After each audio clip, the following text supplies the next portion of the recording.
I'm joined by athletic and Clemson beat writer Rayner. Grace, how you doing? I'm doing well. How are you doing? I'm good, ma'am, as well as we can be doing. But I read your piece about Clemson spending a ton of money on one recruiting weekend, and you got some details in there through open record requests that I found fascinating. Among them, steak dinners, black car service. Was any of this surprising to you? Well, yeah, so I requested these documents about a month ago, and Clemson's recruiting landscape I think is a little bit different than some of the other schools. So in that regard, I don't know that I was super surprised so much as I was just kind of in awe of basically everything that these guys got to do and got to eat. But basically, when you look at Clemson's landscape, I think the NCAA rule is you can have 56 maybe official visits. And Clemson doesn't use all of those. They use about 26 to 30 of them. And then on top of that, this weekend especially that I requested is more for committed prospects that Clemson is going to expect to enroll early than it is some of these uncommitted guys. Of course, it's a big weekend to kind of lure some of those uncommitted guys in, but this was really a weekend to celebrate the guys that had already said, all right, I'm coming, and a month later they signed. Yeah, well, looking at the list of visitors, I mean, Brian Brzee at the top of that list, the number one defensive tackle and number one non-quarterback in the 2020 class. But you mentioned the guys that not necessarily committed, and I saw Justin Flowe on the list, and I remember him tweeting an image of himself visiting for the weekend. Obviously, he ends up going to Oregon, but when they want to roll out the red carpet, the list of kiddos that get invited to this event is who's who of the top 100. For sure. Yeah. This was a big weekend for Clemson and trying to get Justin Flowe, who was of the 11 visitors, the only one that did not decide to come to Clemson. And of those 11, nine are currently enrolled. So it was the success rate is remarkable in terms of the people that Clemson has landed. But yeah, you're right. It was this weekend in particular was a big who's who between Brzee and Miles Murphy, Devontae Capehart, Justin Flowe. I mean, you name it. Really, only the only huge marquee name that Clemson would have been missing that weekend was DJ Uiagalelei. The rest of them, I mean, all their top recruits were there. Yeah, and comparing the numbers, like I think the number that's going to jump out to the casual college football fan is $85,000 on one weekend, and then compare that to $36,000 in October. But you also make a point of how they go about recruiting Clemson differently, and I found that for me as a person that covers recruiting, being the thing that piqued my interest. They don't really do a whole lot of spring visits. They don't do them at all, actually. They do not, yeah. And so I think that was important context in kind of understanding, why they are able to be so lavish in the fall is that, yeah, Dabo Swinney does not do spring official visits. It's been a policy of his for a while. It's obviously working. He's had no issues getting the top talent. But yeah, this is not a program that has kids coming in on Clemson's dime in the spring. If you're going to visit Clemson in the spring, you're going to be doing it unofficially because they just kind of like to see which kids want to make that effort, which kids are going to, get themselves there and all that kind of stuff, and then evaluate for the fall. Speaking of with the Athletic and Clemson beat writer, Grace Rayner, excellent work all year, and I find myself coming back to your work even at the Post Courier. I wanted to ask, how is it for you covering this team? Because they have a very different energy about them. They seem to hand out offers very little. I mean, on par with like Stanford with maybe 40 to 50 a year. They're also very proud of Death Valley, and they're very proud of their history there in a way that you would think is not necessarily in line with what we've all come to know of as Clemson before Dabo Swinney. Yeah, you're right. I think I saw that same graphic the other day about how Clemson is only second behind Stanford in terms of fewest offers given out. When you look at that, and it's remarkable because you look at a lot of the other college football playoff teams, and of course they're offering way more kids than Clemson is. But, I just think that Dabo Swinney is really particular and really specific about how he wants to do things and kind of the vision that he has. And he's never been afraid of the fact that some of his policies are different than the mainstream and what might be the norm. Clemson really doesn't like to offer 9th and 10th graders unless it comes directly from Dabo Swinney. So you don't see a lot of young offers. In fact, Trevor Lawrence didn't even get a freshman offer when he had, 50 others out there from Clemson. So, I just think that they found a system that works for them. It's obviously been incredibly consistent. And up to this point, Dabo hasn't really had to budge on any of his own personal policies. Now, if and when that happens, I'm sure he'll adjust. But so far, it's been working for him.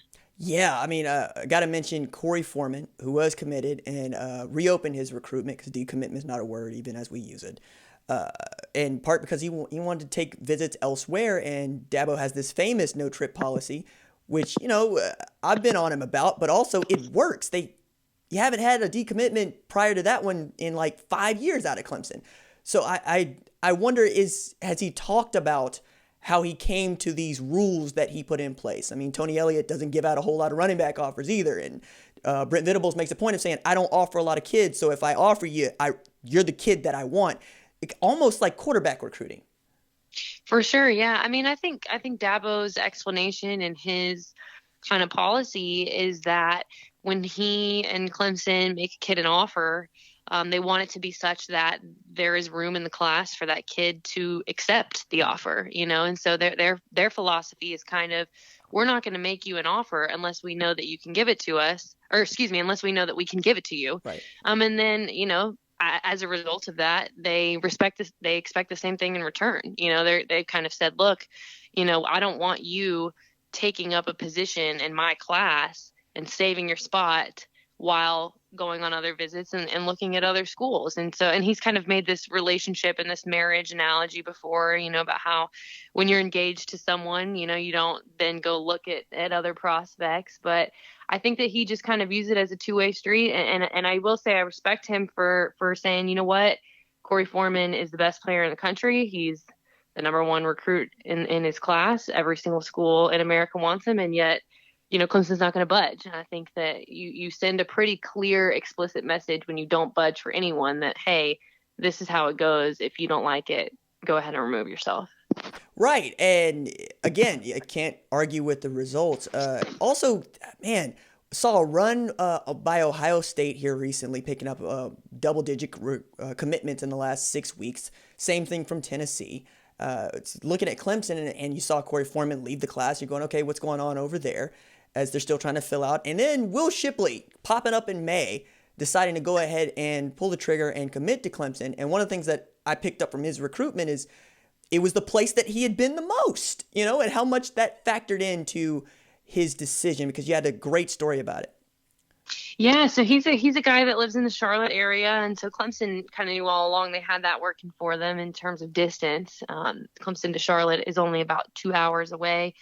And then, with coronavirus and everything that happened, the rest of Will's visits that he was planning on taking into the spring and summer were canceled. And so the last team that really got any quality face time with him was Clemson and Dabo Swinney when he was there for junior day. And so, Will was a guy that wanted to have things wrapped up by April. He was a guy that did not really want to drag this out. And he was so excited to be committed and start, recruiting other people to join the class. And it was not a kid that wanted to drag this out any longer than it needed to be. But, did understand with COVID-19 that, okay, maybe I need to pump the brakes a little bit and make sure I have all the information I need. But yeah, I mean, certainly you talk about losing Korey Foreman and then 2 weeks later you pick up Will Shipley. I mean, that's just the luxury of doing business as Clemson. When you're at the top of the mountain like that, you can just trade one 5-star in for another and it's no big deal. And overdevelop. I'm an OU fan. That's the squad, and so I'm very familiar with Brent Venables and what he was able to do here and what he did, quite frankly, in the Big 12 Conference. And then identifying Isaiah Simmons, growing Isaiah Simmons up, and then changing the nature of what we think of as inside linebacker with him. What do you think has been the sauce for the defense? Because we talk a bunch about Trevor Lawrence, we talk a bunch about Travis Etienne, Justin Ross, T. Higgins, but that defense has put, 5 first-rounders in the last 2 years?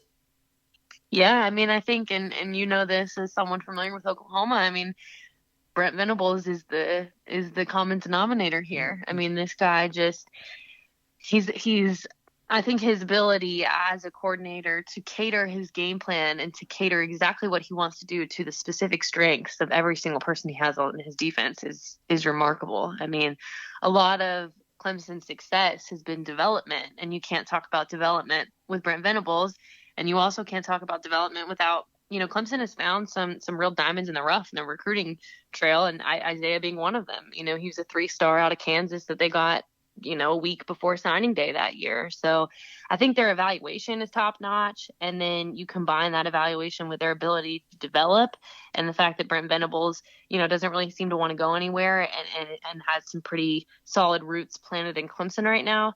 And it's just, it's the perfect combination for everyone involved. Last thing I wanted to touch on was this fun feature that you wrote some years ago for the Post-Courier that helped me tremendously when answering this question.